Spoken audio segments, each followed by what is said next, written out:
A very good evening to all of you, and the most welcome again and again on my YouTube channel JM Rank Booster. आप सभी का मेरे YouTube channel JM Rank Booster पर हार्दिक स्वागत है। तो जैसा कि हम चर्चा कर रहे हैं राज व्यवस्था यानी पॉलिटी, जो कि हमारे एग्जाम के पॉइंट ऑफ व्यू से काफ़ी महत्वपूर्ण है और देखा जाता है कि हर परीक्षा में क्वेश्चंस बढ़ते जा रहे हैं, क्वेश्चंस की संख्या बढ़ती जा रही है। तो उसी क्रम में आज हम चर्चा कर लेते हैं जो हमने अभी तक क्रमवार चर्चा की है और देखा है कि किस प्रकार हमारे संविधान का विकास हुआ। लेकिन जैसा कि आप सभी जानते हैं कि आज 24 जनवरी 2026 का दिन है और 24 जनवरी संवैधानिक दृष्टि से काफ़ी महत्व रखता है। तो आज सबसे पहले ये जान लेते हैं कि 24 जनवरी संविधान में किस प्रकार से काफ़ी महत्व रखता है। तो देख लेते हैं कि 24 जनवरी का हमारे संविधान में क्या महत्व है।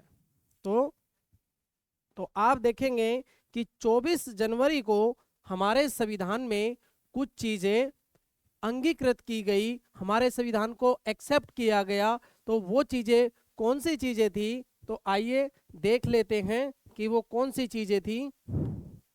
तो जैसा कि आप देख पा रहे हैं कि 24 जनवरी भारतीय संविधान के इतिहास में बहुत खास दिन है। और वो खास कैसे है कि एक एक लंबे अंग्रेजी शासन के बाद जब हमारा संविधान बनकर के तैयार हुआ, तो उस संविधान को भारत में लागू करने से पहले 24 जनवरी वो दिन है जब संविधान को बनाने वाले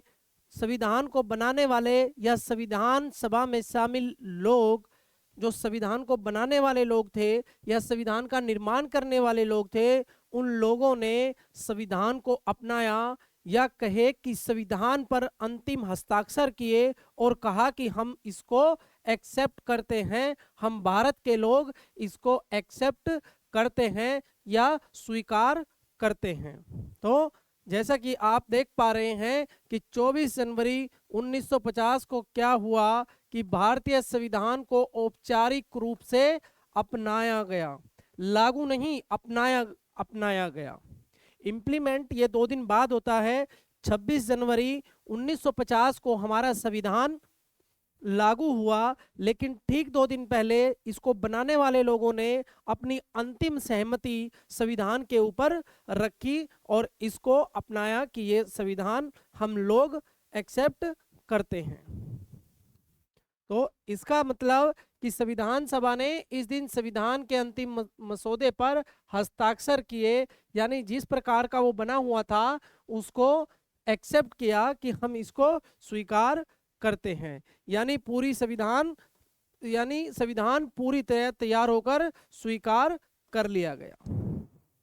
ये हम बाद में पढ़ेंगे कि उस दिन कितने लोग रहे होंगे जिन्होंने संविधान के ऊपर हस्ताक्षर किए।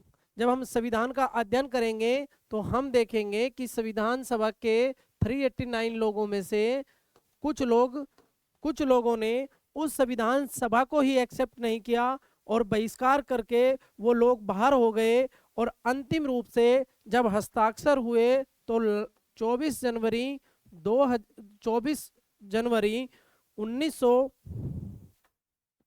1950 को जब संविधान को पर हस्ताक्षर किए तो वो कितने लोग थे, 284 लोग। 24 जनवरी को जब संविधान पर हस्ताक्षर हुए तो हस्ताक्षर करने वालों में लोगों की संख्या कितनी थी, 284। ठीक इसी दिन को हम डॉक्टर राजेंद्र प्रसाद को भारत का पहला राष्ट्रपति भी क्या है, चुना गया। हम देखते हैं कि 24 जनवरी 1950 को भारत के प्रथम राष्ट्रपति डॉक्टर राजेंद्र प्रसाद को भारत का पहला राष्ट्रपति भी चुना गया। तो इसी क्रम में आज ही के दिन राष्ट्रीय गान जन गण मन राष्ट्रीय गान को आधिकारिक रूप से अपनाया गया ऑफिशियली एडॉप्ट किया गया कि हम जनगण को अपना क्या मानेंगे, राष्ट्रीय गान मानेंगे। ये भी कई बार वनडे एग्जाम में पूछ लिया जाता है कि हमने इसको ऑफिशियली एडॉप्ट तो किया और वो 24 जनवरी को किया, लेकिन ये पहली बार कहाँ गाया गया, या कहे कि इसको लिखने वाले, इसके रचयिता कौन थे। तो आप देखेंगे कि रविंद्रनाथ टैगोर द्वारा रचित जनगण मन को भारत का राष्ट्रीय गान घोषित किया गया। और आप हिस्ट्री में पढ़ेंगे कि 1911 में इसको पहली बार कांग्रेस के कलकत्ता अधिवेशन में क्या है, गाया गया। इसके बाद आप देखेंगे कि जो हमारा राष्ट्रीय गीत है वंदे मातरम, जो कि बंकिम चंद्र चटर्जी चट्टोपाध्याय द्वारा उनके ही एक उपन्यास आनंद मठ से क्या है, लिया गया है। ये इतिहास की विषय वस्तु है, लेकिन मेरे बताने का तात्पर्य यह है कि कभी अगर आपको किसी वनडे एग्जाम में ऐसा कोई क्वेश्चन देखने को मिले तो आप उसे किसी भी तरीके से गलत न करें। तो आप याद रखेंगे कि भारत के राष्ट्रीय गीत वंदे मातरम को मान्यता दी गई, और वो कब दी गई, 24 जनवरी 1950 को। तो और ये हमारा राष्ट्रीय गीत बंकिम चंद्र चट्टोपाध्याय की रचना वंदे मातरम को राष्ट्रीय गीत का दर्जा मिला। और मैंने बताया कि ये कहाँ से लिया गया है, ये आनंद मठ उपन्यास से लिया गया है, जो कि इन्हीं के द्वारा यानी बंकिम चंद्र चट्टोपाध्याय के द्वारा रचित है। तो आज का दिन हमारे संविधान में काफ़ी महत्व रखता है, और संविधान हमारे अध्ययन में भी काफ़ी महत्व रखता है। तो संविधान में आज का दिन काफ़ी खास है, काफ़ी महत्वपूर्ण है। इसी ठीक प्रकार हमारे एग्जाम में हमारा ये सब्जेक्ट राज व्यवस्था या कहे पॉलिटी, ठीक इसी प्रकार क्या है, काफ़ी महत्वपूर्ण है। तो आइए चलते हैं अपने विषय की ओर, अपने उस टॉपिक की ओर, तो देख लेते हैं। तो जैसा कि हमने कल बात की कि एक कंपनी, ब्रिटिश कंपनी 1600 ईस्वी में भारत में महारानी एलिजाबेथ या कहे कि इंग्लैंड की महारानी के द्वारा परमिशन लेकर के भारत में व्यापार करने आती है, और वह व्यापार करते करते शासन के बारे में सोचती है कि हम क्यों ना भारत के अंदर शासन व्यवस्था को भी संभाले, कहे कि राजनीतिक व्यवस्था को भी संभाले। और इसी क्रम में वो कंपनी यहाँ युद्ध लड़ना क्या करती है, युद्ध लड़ने की शुरुआत करती है। और वो पहली बार युद्ध लड़ती है 1757 में प्लासी की लड़ाई, और उस लड़ाई में नवाब सिराजुद्दौला बंगाल के नवाब को पराजित करती है और युद्ध में सफल होती है, और अपने जो उद्देश्यों को भी क्या करती है, वो पूरा करती है। ठीक उसी क्रम में चूंकि कंपनी का कॉन्फिडेंस लेवल अब हाई हो चुका था, एक नया कॉन्फिडेंस कंपनी के अंदर आ चुका था, तो कंपनी एक दोबारा युद्ध लड़ती है, और उस युद्ध को वो लड़ती है बिहार के बक्सर में, और उस युद्ध को नाम दिया जाता है बक्सर का युद्ध। अब बक्सर के युद्ध के बाद जब कंपनी, हमारे नवाबों के अंदर एक भय का माहौल और कंपनी का कॉन्फिडेंस लेवल हाई रहता है, तब उसके बाद 1765 में कंपनी और नवाबों के बीच एक संधि होती है, और वो संधि इलाहाबाद में होती है, जिसको हम इलाहाबाद की संधि के रूप में जानते हैं। ये वही समय था जब कंपनी को लिखित रूप में या कहे कि वैधानिक रूप से सत्ता चलाने के लिए कुछ अधिकार प्राप्त होते हैं, और भारत में एक वैधानिक शासन की नींव पड़ती है। तो यहीं से हम क्या है, उस शासन को, सत्ता को समझने की कोशिश करेंगे, उस राजनीति को के सफर को समझने की कोशिश करेंगे, जो ब्रिटिश ईस्ट इंडिया कंपनी 1773 में पहली बार किसी एक कानून के द्वारा भारत में शासन करना चालू करती है। और वो कानून 1773 का रेगुलेटिंग एक्ट कहाँ बनता है, वो ब्रिटिश पार्लियामेंट में बनता है। तो आइए देखते हैं रेगुलेटिंग एक्ट 1973, और वो 73 तक बात कैसे पहुंचती है।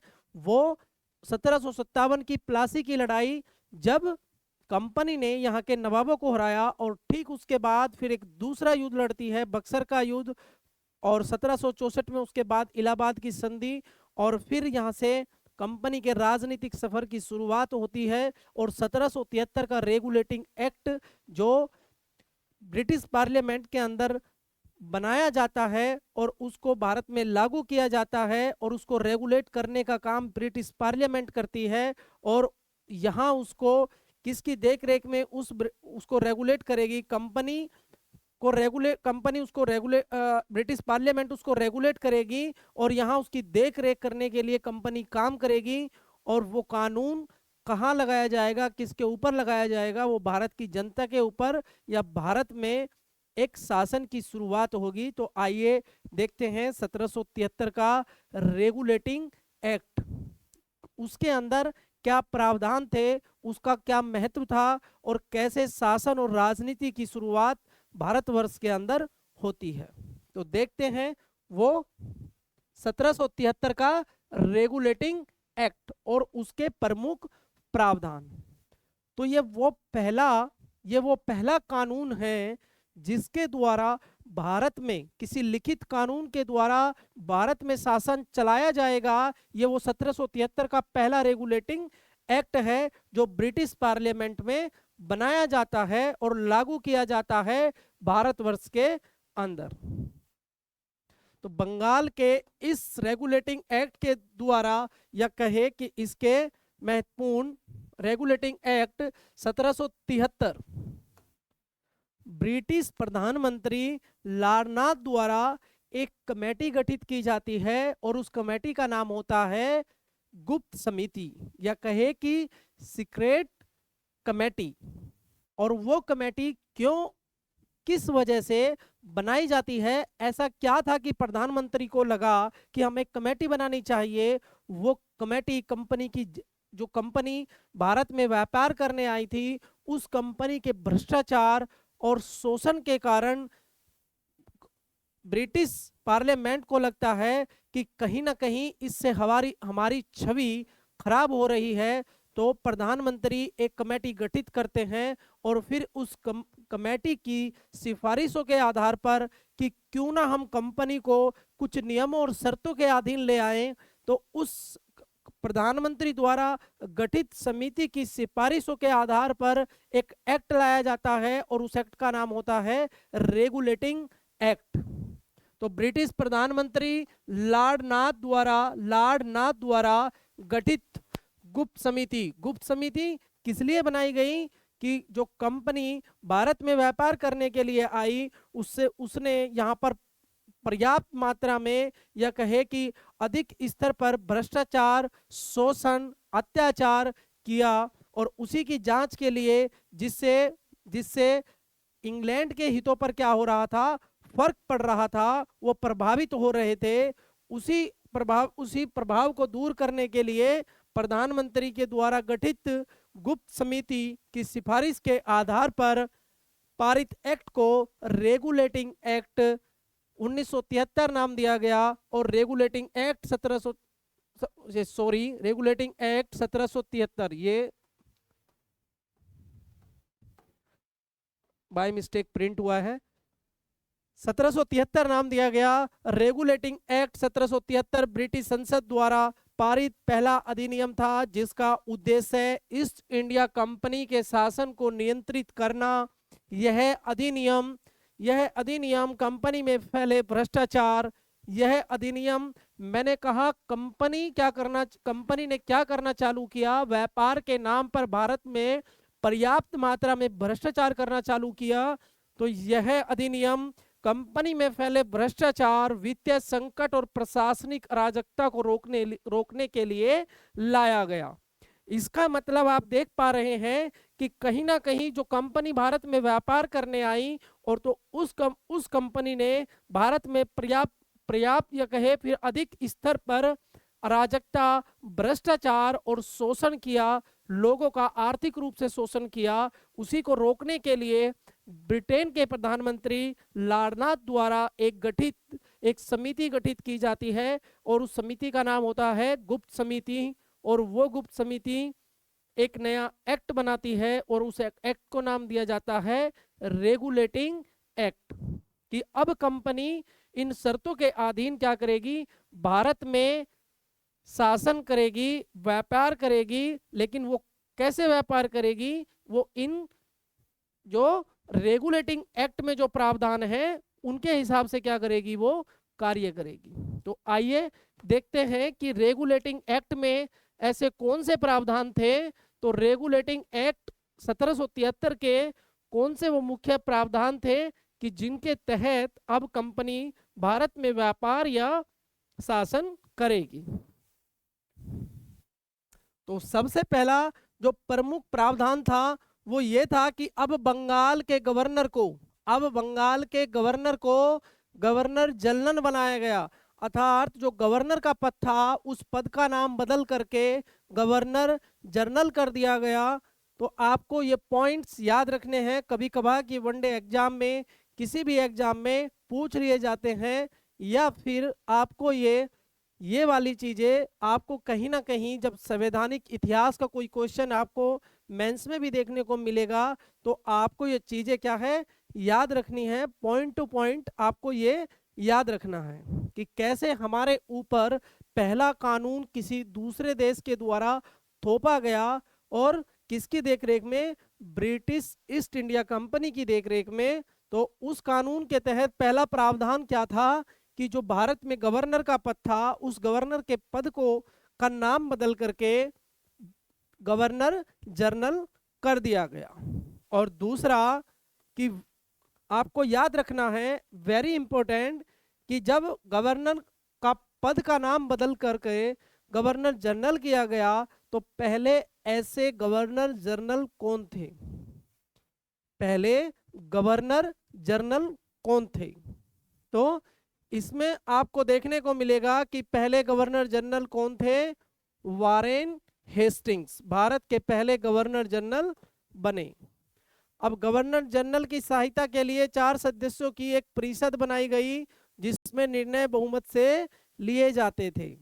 गवर्नर जनरल की सहायता के लिए एक कमेटी बनी और जिसमें 4 लोग थे और कोई भी डिसीजन बहुमत के आधार पर लिया जाएगा। यानी अगर 4 लोग हैं और एक गवर्नर है और कोई निर्णय लिया जाएगा तो 3 लोग जिस पक्ष में होंगे वही निर्णय क्या है, स्वीकार किया जाएगा। तो निर्णय किस प्रकार लिया जाएगा, बहुमत के आधार पर निर्णय होगा। अब मद्रास और बॉम्बे, उस समय के बॉम्बे आज के बंबई के गवर्नर बंगाल के गवर्नर जनरल के अधीन कर दिए गए। पहले क्या होता था कि हर एक प्रेसिडेंसी का एक अलग से गवर्नर होता था, लेकिन 1773 के रेगुलेटिंग एक्ट के द्वारा मद्रास और बॉम्बे के गवर्नर भी क्या कर दिए गए, बंगाल के गवर्नर जनरल के अधीन कर दिए गए। और इसी क्रम में चूंकि कंपनी अधिक अराजकता, भ्रष्टाचार इस तरह के कामों में लिप्त थी, तो उसी चीज को देखते हुए ताकि व्यक्तियों का शोषण ना हो या कंपनी और भारतवर्ष के लोगों के बीच यदि कोई टकराव होता है या भारत के सम्राटों के बीच कोई टकराव की स्थिति बनती है तो उसकी सुनवाई कहाँ होगी, इसी के लिए एक न्यायालय की स्थापना होती है। और कलकत्ता में सर्वोच्च न्यायालय की स्थापना 1774 में होती है, जिसमें एक मुख्य न्यायाधीश तथा 3 अन्य न्यायाधीश होते हैं। 1774 में कलकत्ता में पहली बार सर्वोच्च न्यायालय की स्थापना होती है, जिसमें एक मुख्य न्यायाधीश और 3 अन्य न्यायाधीश होते हैं। और जिसमें एलिजाह इम्पे क्या थे, चीफ जस्टिस थे या मुख्य न्यायाधीश थे, और बाकी 3 न्यायाधीश रॉबर्ट चेम्बर्स, जॉन हाइड और सीजर लेमेयर थे। आपको याद रखना है कि जब पहली बार भारत में कलकत्ता में 1774 में सर्वोच्च न्यायालय की स्थापना होती है, तो उस न्यायालय में एक मुख्य न्यायाधीश और 3 अन्य न्यायाधीश थे, और उनमें से हमारे मुख्य न्यायाधीश Elijah Impey, Robert Chambers, John Hyde और सीजर लेमेयर नाम के 3 अन्य न्यायाधीश शामिल थे। तो आपको याद रखना है कि मुख्य न्यायाधीश एलिजा इम्फे थे। तो इसके बाद आप देखेंगे कि ब्रिटिश संसद का नियंत्रण, कंपनी को अपने कार्यों की रिपोर्ट ब्रिटिश संसद में प्रस्तुत करनी होती थी। अब एक कंट्रोल स्थापित करती है ब्रिटिश गवर्नमेंट, एक कंट्रोल स्थापित करती है कंपनी के ऊपर कि आप जो भी करेंगे उसकी रिपोर्ट कहाँ देंगे, आप उसकी रिपोर्ट ब्रिटिश पार्लियामेंट को देंगे। तो ये इस हमारे ऊपर थोपा गया, पहली बार कोई कानून लाया गया 1773 का रेगुलेटिंग एक्ट, उसके क्या है मुख्य प्रावधान थे, तो जो कि आपने समझे और देखे।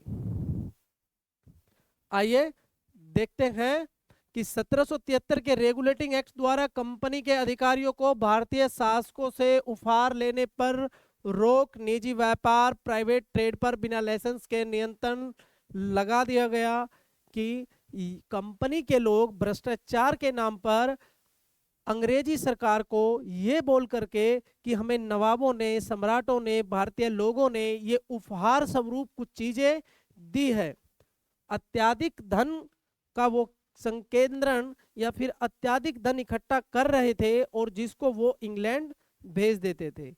लेकिन वो उपहार नहीं बल्कि यहाँ की जनता के शोषण का, भ्रष्टाचार का पैसा था, तो उस पैसे को वो ब्रिटेन में भेज देते थे, इंग्लैंड में भेज देते थे। तो इसीलिए वहाँ की गवर्नमेंट ने रेगुलेटिंग एक्ट 1773 के द्वारा भारतीय लोगों से उपहार लेने पर भी क्या है प्रतिबंध लगा दिया गया, और बिना लाइसेंस के भारत के अंदर निजी व्यापार, वो लोग जो कंपनी में शामिल थे, जो कंपनी के लोग थे, वो अपना निजी व्यापार भी, अपना स्वयं का व्यापार भी उन्होंने यहाँ पर क्या किया चालू किया, जबकि वो किसी कंपनी के और एक परमिशन के द्वारा भारत में क्या व्यापार करने आए थे। लेकिन उन्होंने यहाँ अपना निजी तौर पर भी व्यापार करना शुरू कर दिया, तब जाकर के कंपनी ने उस पर रोक लगाई। और तो यहां तक हम देखते हैं कि किस प्रकार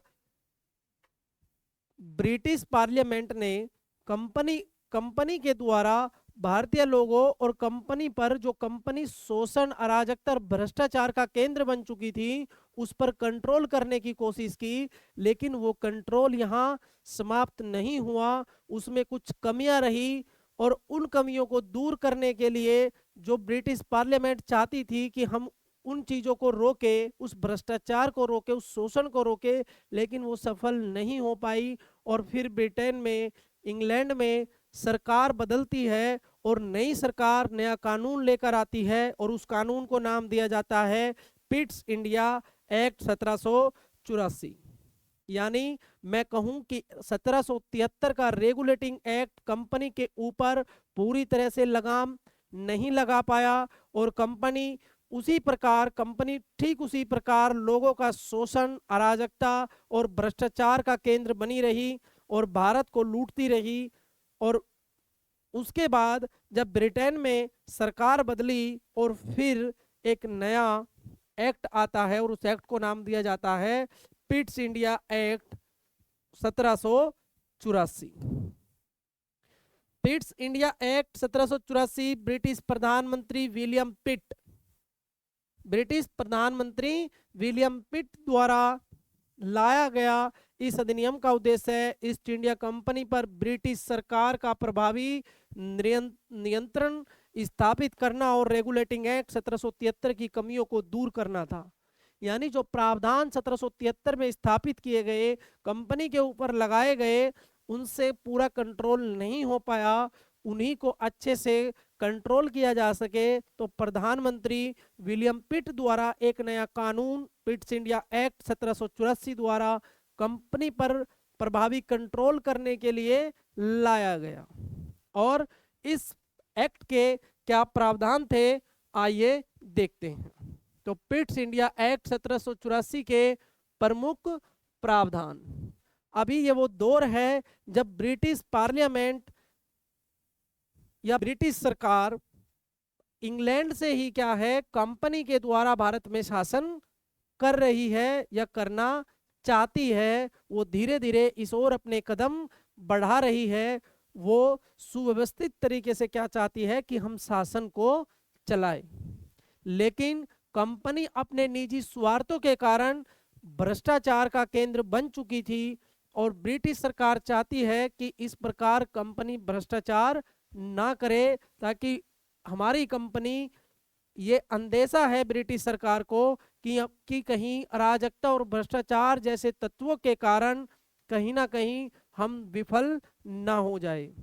और वो विफलता एक दिन जरूर सामने आती है। तब भारत को 1947 में वो विफलता आज़ादी के रूप में आपको देखने को मिलेगी और फिर भारत का अपना एक संविधान होगा, अपने नियम होंगे, अपनी स्वतंत्रता होगी और अपना एक देश होगा जिसका नाम भारत इंडिया होगा। तो वो हम बाद में देखेंगे, लेकिन अभी जैसे मैंने आपको बताया कि पिट्स द्वारा क्या है, एक नया कानून लाया जाता है ताकि वो कंपनी पर एक प्रभावी नियंत्रण स्थापित कर सके। तो देख लेते हैं कि 1784 के पिट्स इंडिया एक्ट के वो क्या मुख्य प्रावधान थे जिनके तहत कंपनी पर एक प्रभावी नियंत्रण स्थापित किया जा सके। तो देखते हैं कि पिट्स इंडिया एक्ट 1784 के प्रमुख प्रावधान। तो एक नए बोर्ड की स्थापना की जाती है और जिसका नाम होता है नियंत्रण board, board of control. Board of control. पहले कंपनी के अंदर क्या था कि एक बोर्ड होता था, board of directors, board of directors या निदेशक मंडल। लेकिन अब एक नया और दूसरा बोर्ड बनाया जाता है और उसका नाम होता है बोर्ड ऑफ कंट्रोल। तो वो बोर्ड ऑफ कंट्रोल क्या करेगा, वो चीज़ों को रोकने की कोशिश करेगा, कुछ चीज़ें अपने हाथ में लेगा और उनको सुचारू रूप से चलाने के लिए उस पर निगरानी भी रखेगा कि कम मात्रा में भ्रष्टाचार हो, कम मात्रा में लोगों का शोषण हो और अराजकता ना फैले।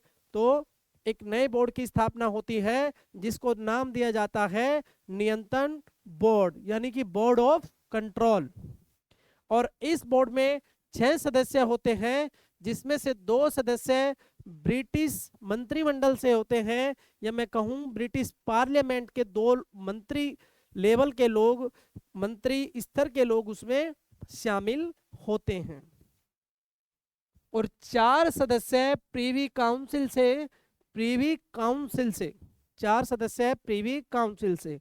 मुझे लगता है कि आप सभी ये तो समझ गए होंगे कि जब 6 लोगों का एक नया बोर्ड बनाया गया जिसको नाम दिया गया बोर्ड ऑफ कंट्रोल, और जिसमें से उस 6 लोगों के बोर्ड में से 2 लोग मंत्री लेवल के होंगे, मंत्री स्तर के होंगे, और वो ब्रिटिश मंत्री मंडल के होंगे, जिसमें से 4 लोग प्रीवी काउंसिल से होंगे। तो पहले एक बार जान लेते हैं कि ये प्रीवी काउंसिल आखिर है क्या।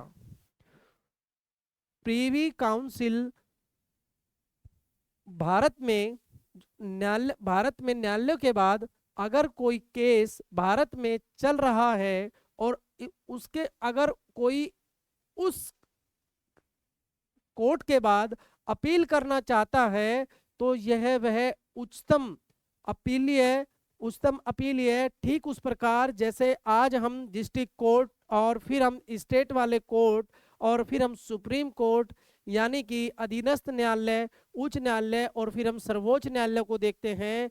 ठीक यह उस समय की क्या थी, सर्वोच्च संस्था थी, ताकि हम किसी फैसले के खिलाफ हम अपील अगर भारत से बाहर कहीं करेंगे तो वो कहाँ करेंगे, उस अंग्रेजी सत्ता के खिलाफ, उस जो अंग्रेजी कंपनी के खिलाफ अगर हम कहीं सर्वोच्च संस्था में अपील करेंगे तो वो संस्था थी प्रीवी काउंसिल, यानी कि भारत के बाहर एक कोर्ट जिसमें हम अपील कर सकते हैं।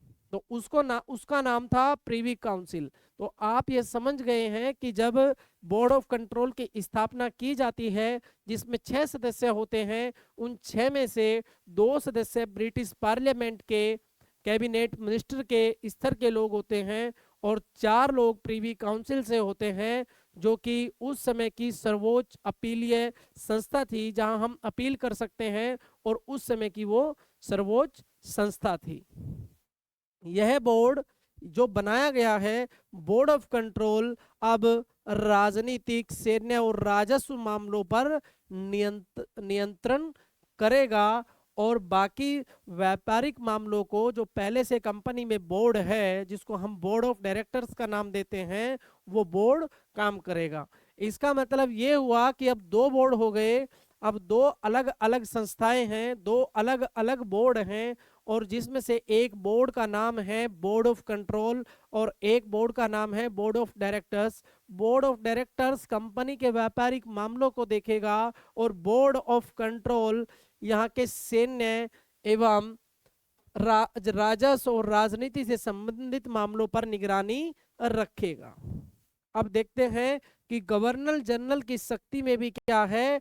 1784 के पिट्स इंडिया एक्ट के द्वारा गवर्नर जनरल की शक्तियों में भी क्या है, वृद्धि कर दी जाती है। और वो वृद्धि किस प्रकार से दिखाई देती है, वो गवर्नर जनरल को मद्रास और बॉम्बे पर स्पष्ट नियंत्रण करने का अधिकार देती है। 1784 का Pitt's India act governor general को मद्रास और बॉम्बे पर स्पष्ट नियंत्रण का अधिकार दे देता है कि अब जो है अब मद्रास और बॉम्बे को भी क्या है, बंगाल का गवर्नर जनरल अपने नियंत्रण में रखेगा। यानी अब उसके पास पहले से ज्यादा शक्तियां होगी। और ठीक इसी प्रकार युद्ध और संधि के मामलों में भी अंतिम निर्णय किसका होगा, गवर्नर जनरल का होगा। तो ये दोनों शक्तियां क्या है, पिट्स इंडिया एक्ट के द्वारा गवर्नर जनरल को दे दी जाती है। ठीक इसी प्रकार अब जो गवर्नर जनरल की शक्तियां बढ़ी कि वह केंद्र में सबसे शक्तिशाली अधिकारी बन गया।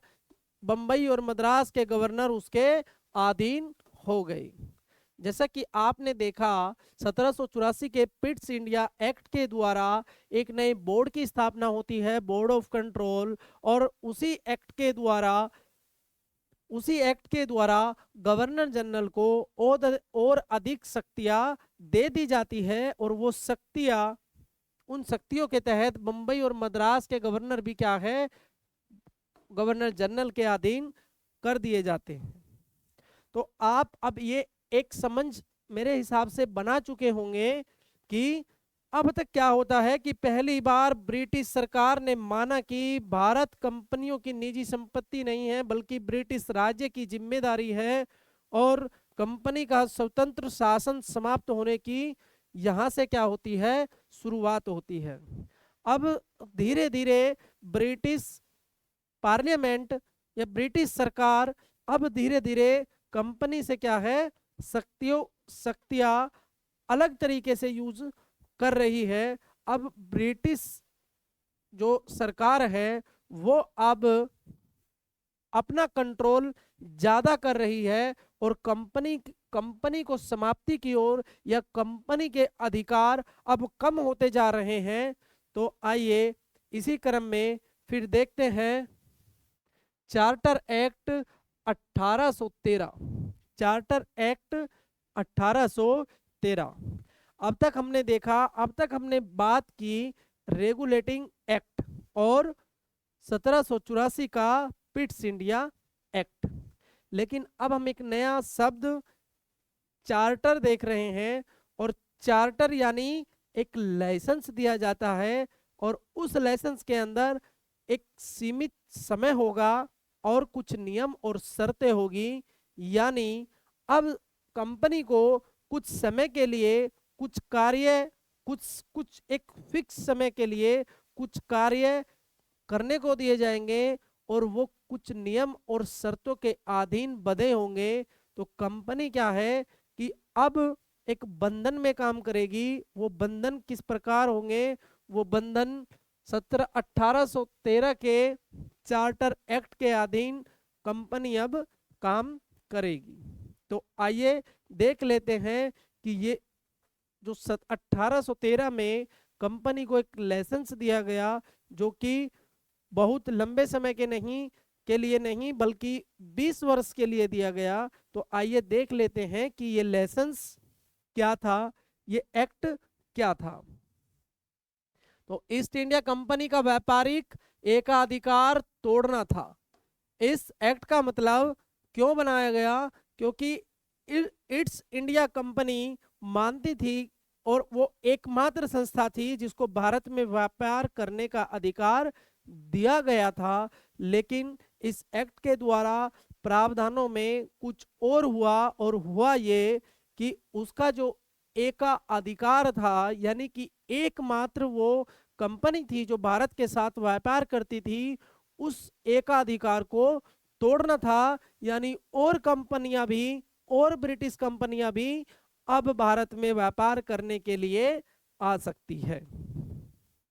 भारत में ब्रिटिश व्यापारियों को व्यापार की अनुमति देनी थी। यानी जो हमारी ईस्ट इंडिया कंपनी थी, east India company, east India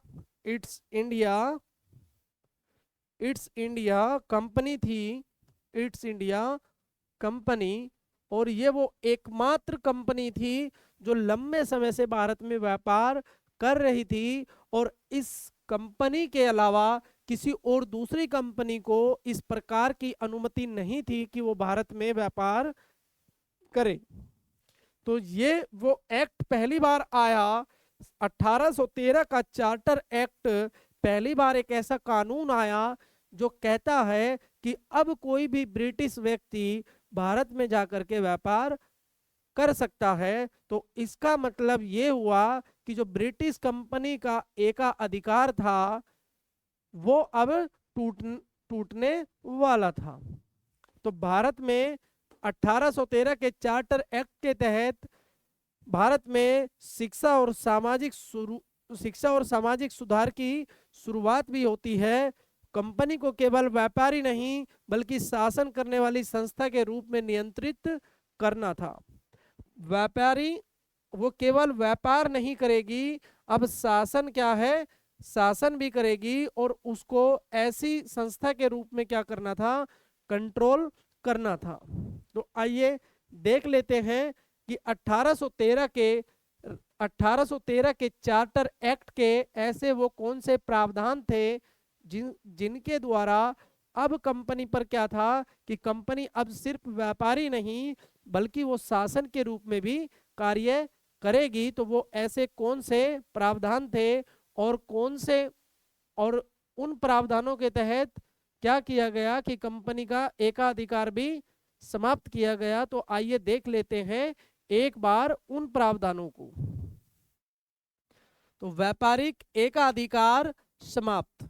company का भारत के साथ व्यापार का एकाधिकार खत्म कर दिया गया, लेकिन चाय और चीन व्यापार पर कंपनी का अधिकार बना रहा।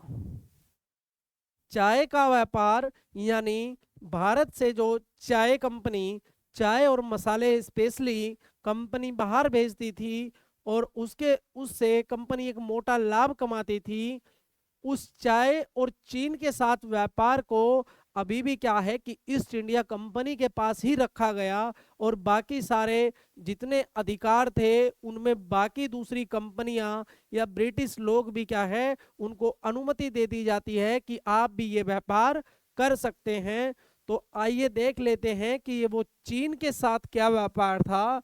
तो चीन के साथ व्यापार ये था कि भारत से कंपनी चीन से चाय, रबड़ और इसी प्रकार अन्य दूसरी चीजों का क्या करती थी, आयात करती थी, जिसकी ब्रिटेन में भारी मांग थी।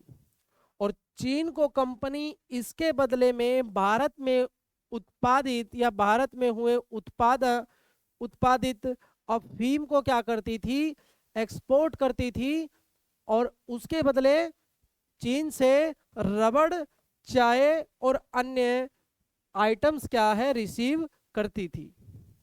तो ये चीन के साथ जो ब्रिटिश ईस्ट इंडिया कंपनी का चीन के साथ व्यापार करने का अधिकार था, वो आज भी ऐसे ही केवल केवल और केवल ईस्ट इंडिया कंपनी के पास रहता है। बाकी अधिकार ब्रिटिश ब्रिटिश किसी दूसरी कंपनी को भी दे दिए जाते हैं।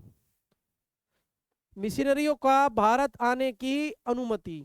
अब जब मिशनरी भारत में आएंगे तो वो किस लिए आएंगे, वो आएंगे ईसाई धर्म का प्रचार करने, अपने धर्म का प्रचार करने, अपने धर्म को आगे बढ़ाने, ताकि उनको विश्व में एक मजबूती मिले और उनके धर्म के लोग विश्व में ज़्यादा हो। तो मिशनरियों का भारत आने की अनुमति 1813 के चार्टर एक्ट के द्वारा प्राप्त होती है। ईसाई मिशनरियों को शिक्षा और धर्म प्रचार करने की यहाँ पर क्या मिलती है, छूट मिलती है, और वो छूट 1873 के एक्ट के द्वारा दे दी जाती है, चार्टर एक्ट के द्वारा दे दी जाती है। अब भारत के लिए 1813 के चार्टर एक्ट के द्वारा भारत में शिक्षा के ऊपर भी खर्च होना क्या है, खर्च होने की शुरुआत होगी, और वो खर्च 1,00,000 रुपए सालाना या एनुअल, 1,00,000 रुपए एनुअल शिक्षा पर खर्च करने का प्रावधान किया गया। यही वो समय था जब भारत में आधुनिक शिक्षा की औपचारिक शुरुआत हुई। यही वो समय है कि जब भारत में आधुनिक शिक्षा की शुरुआत का समय जिसको माना जाता है। तो अब आप ये समझ गए होंगे कि किस प्रकार 1773 और 1784 और फिर 1813 के चार्टर एक्ट के द्वारा या पीछे वाले कानूनों के द्वारा, एक्ट के द्वारा सरकार की मंशा क्या है और कंपनी किस प्रकार कार्य कर रही है। तो इससे निष्कर्ष आता है निकल के कि चार्टर एक्ट 1813 ने ईस्ट इंडिया कंपनी का व्यापारिक एकाधिकार समाप्त कर दिया, यानी कंपनी पर अब बिल्कुल भी भरोसा नहीं रहता है, और कंपनी ठीक तरह से यानी काम नहीं कर रही है। तो उसका जो एका अधिकार था, जिस कारण कंपनी के लोग गलत तरीके से भ्रष्टाचार, अराजकता और अन्य ऐसे ही कई सारे चीजों में लिप्त थी, तो उसी को दूर करने के लिए अब एकाधिकार को समाप्त किया गया और भारत में शिक्षा व सामाजिक सुधार की शुरुआत की जाती है। अब देख लेते हैं उसी क्रम में कि 1813 का जो लाइसेंस, जो मैंने कहा कि चार्टर का मतलब एक लाइसेंस से है जो एक निश्चित समय अवधि के लिए दिया गया और उस अवधि का समय था 20 वर्ष। तो एक दोबारा फिर नया कानून आता है पीछे वाले कानून की कमियों को दूर करने के लिए और नई कुछ चीजों को स्थापित करने के लिए, और उस कानून का नाम था 1833 का चार्टर एक्ट। तो देख लेते हैं कि 1833 का चार्टर एक्ट, यह वह अधिनियम था जिसके द्वारा ईस्ट इंडिया कंपनी का व्यापारिक कार्य पूरी तरह समाप्त कर दिया गया। यानी कंपनी अब भी अपने मनमाने तरीके से काम कर रही थी और अंततः ब्रिटिश सरकार द्वारा कंपनी के व्यापारिक कार्यों को क्या किया गया, पूरी तरह समाप्त कर दिया गया और कंपनी को केवल भारत के शासन की जिम्मेदारी सौंपी गई। यानी ब्रिटिश सरकार को अब लगा कि अब सिर्फ व्यापार से काम नहीं चलेगा और व्यापार अगर ब्रिटिश ईस्ट इंडिया कंपनी करेगी तो उस कंपनी के द्वारा किए गए शोषणपूर्ण कार्यों से हो सकता है कि अराजकता फैले, लोगों में हिंसा की भावना पैदा हो। तो इसीलिए अब ब्रिटिश सरकार ने कंपनी के व्यापारिक कार्यों को पूरी तरह से समाप्त कर दिया गया और केवल सत्ता और शासन संभालने की बात हो रही है और वो बोला जाता है कि कंपनी अब सिर्फ और सिर्फ शासन को संभालने का काम करेगी। अब ये 1833 का चार्टर एक्ट क्यों लाया गया? ये लाया तो इसलिए भी गया कि पहले वाले चार्टर एक्ट में ब्रिटिश सरकार द्वारा पारित किए गए कानून में एक समय अवधि फिक्स की गई कि हम ये जो बिल पास कर रहे हैं ये केवल और केवल ये लाइसेंस के रूप में ये बिल, ये नियम और शर्तें केवल 20 वर्ष तक लागू रहेगी। उसके बाद इसका पुनः निरीक्षण किया जाएगा और फिर एक नया कानून लाया जाएगा। तो ये लाया तो समय अवधि के हिसाब से भी था, लेकिन उस दौरान उस समय अंतराल में 1813 से 1833 के बीच जो कमियां रहीं उनको दूर करने के लिए भी और कुछ नई चीजें स्थापित करने के लिए भी हम देखेंगे कि 1833 का चार्टर एक्ट लाया गया। तो कंपनी को व्यापार से हटाकर अब कहां केंद्रित करना था? शासन पर केंद्रित करना था। भारत में एकीकृत व केंद्रीकृत प्रशासन स्थापित करना था। ब्रिटिश सरकार का पूर्ण नियंत्रण यहां से लागू करना था। तो इस 1833 के चार्टर एक्ट के मुख्य प्रावधान क्या थे? तो कंपनी का व्यापार समाप्त कर दिया गया। कंपनी अब व्यापार के कार्य नहीं करेगी। अब कंपनी भारत और चीन दोनों के साथ कंपनी का सारा व्यापार कंप्लीटली बंद कर दिया गया। पहले बाकी लोग भी ब्रिटिश कंपनी का 1813 में एकाधिकार चीन के साथ व्यापार और चाय के व्यापार पर एकाधिकार बना हुआ था, लेकिन 20 वर्षों के बाद अब व्यापारिक अधिकार को पूरी तरीके से समाप्त कर दिया गया और पूरी तरीके से उसको शासन संभालने की जिम्मेदारी सौंपी गई। अब कंपनी सिर्फ प्रशासनिक संस्था बन करके रह गई है। अब वो व्यापार का कार्य नहीं करेगी। अब वो सिर्फ और सिर्फ केवल और केवल शासन को या प्रशासनिक संस्था के रूप में काम करेगी। और गवर्नर जनरल को अब जैसे कि आपने पहले देखा कि अब केंद्रीकृत प्रशासन स्थापित करना था, तो इसी क्रम में अब जो गवर्नर जनरल था अब उसको गवर्नर जनरल का पद बढ़ा करके अब उसको भारत का यानी कि इंडिया का गवर्नर जनरल या भारत का गवर्नर जनरल, अब उसको भारत का गवर्नर जनरल बना दिया गया। जो पहले पद होता था गवर्नर जनरल, अब उसको भारत का गवर्नर जनरल बना दिया गया। और ऐसे पहले बंगाल के गवर्नर जनरल को भारत का गवर्नर जनरल बनाया गया। और ऐसे पहले गवर्नर जनरल थे लॉर्ड विलियम बेंटिंग। कौन से गवर्नर जनरल थे? भारत के पहले गवर्नर जनरल थे लॉर्ड विलियम बेंटिंग। अब एक नई केंद्रीय विधान परिषद की स्थापना की जाती है। पहली बार कानून निर्माण की शक्तियां केंद्र के पास आई। मद्रास और बंबई की विधायी शक्तियां समाप्त, यानी कि मद्रास और बंबई के पास अलग से जो अपनी सेपरेट पावर होती थी कि वो अपने कानून खुद बनाएगी, अब वो मद्रास और बॉम्बे की शक्तियां छीन करके वो भी कहाँ हैं? अब केंद्र में दे दी गई, यानी उनकी शक्तियां छीन ली गई। और अब एक केंद्रीकृत, जो आपने देखा केंद्रीकृत प्रशासन की शुरुआत ब्रिटिश सरकार द्वारा 1833 के एक्ट के तहत शुरुआत की जाती है।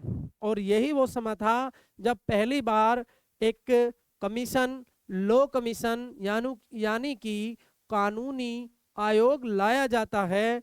और कानून आयोग, लॉ कमीशन पहली बार लाया जाता है और इसके पहले अध्यक्ष होते हैं लॉर्ड मैकाले।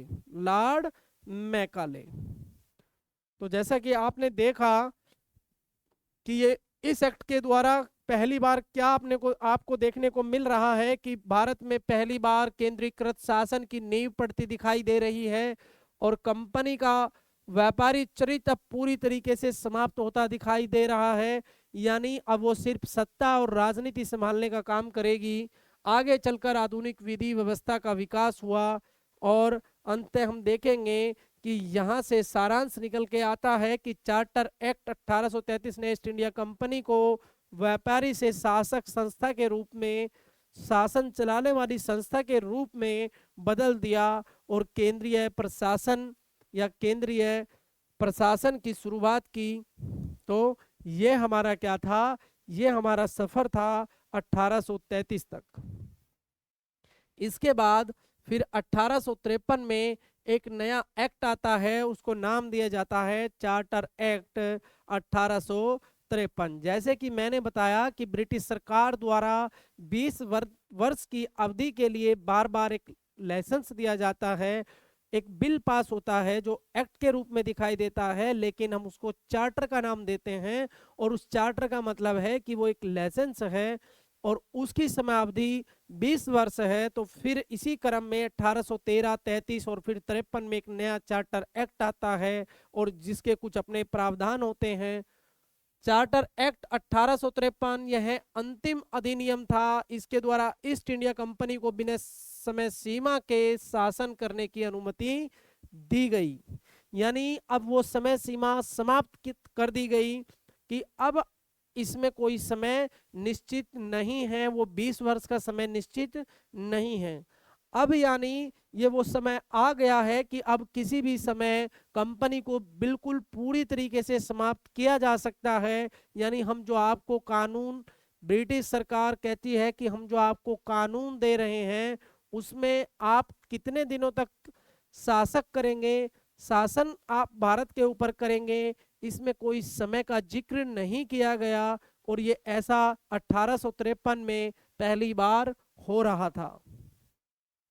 तो उसको लाया क्यों गया? लाया इसलिए गया कि कंपनी के प्रशासन में सुधार करने के लिए, शासन को अधिक व्यवस्थित और उत्तरदायी बनाने के लिए, भारतीयों को प्रशासन में सीमित भागीदारी देने हेतु। जब आप देखेंगे कि ये वो दौर था, जब आप देखेंगे कि ये वो दौर है जब भारतीयों के अंदर कंपनियों के भ्रष्टाचार और अराजकता को देखते देखते हिंसा की भावना पैदा होगी।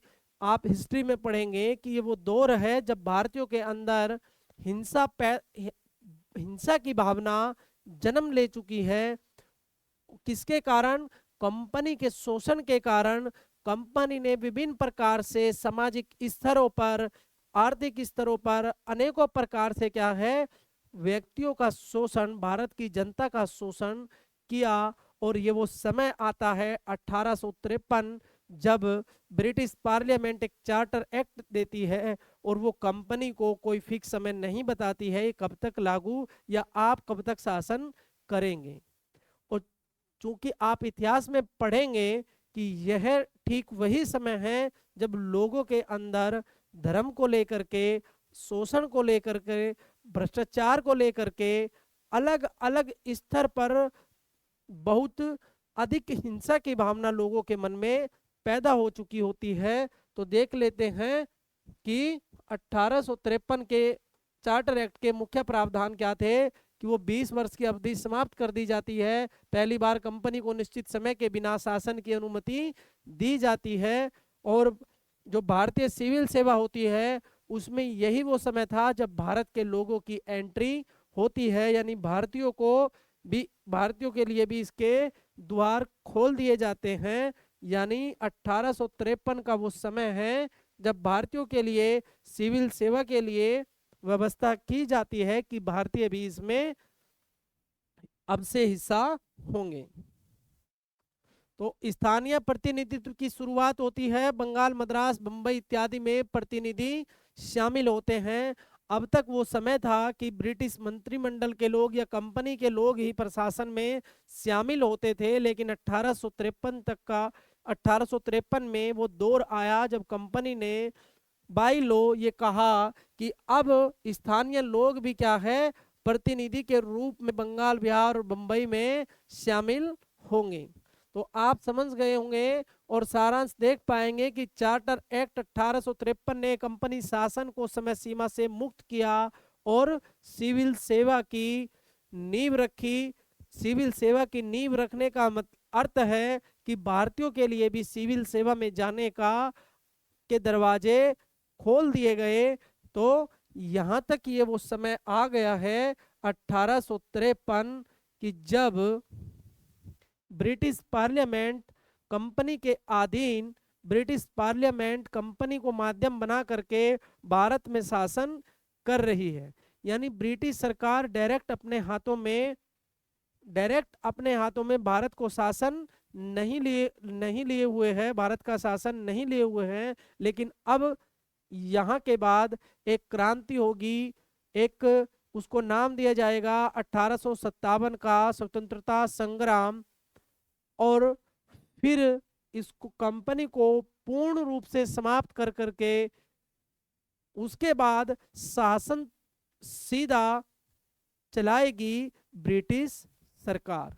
तो यहाँ से आगे का हम देखेंगे अपनी आगे वाली क्लास में, और कोशिश करेंगे कि हम इस क्रम को धीरे धीरे बढ़ाते हुए, अभी हमने देखा कि कंपनी के द्वारा ये वो दौर था कि 1757 से 1853 का, जब कंपनी के द्वारा भारत पर शासन किया जा रहा था।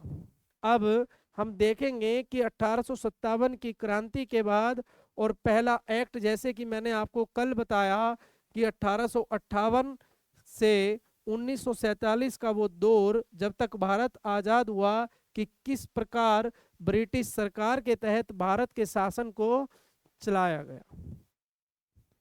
तो आज यहीं तक रखते हैं, और मेरा आपसे एक ही निवेदन है कि आप अगर अच्छे से समझ पा रहे हैं तो मुझे ज़रूर कमेंट करिए, मुझे कमेंट में ज़रूर बताइए, और चैनल को लगातार सब्सक्राइब और शेयर करते रहें।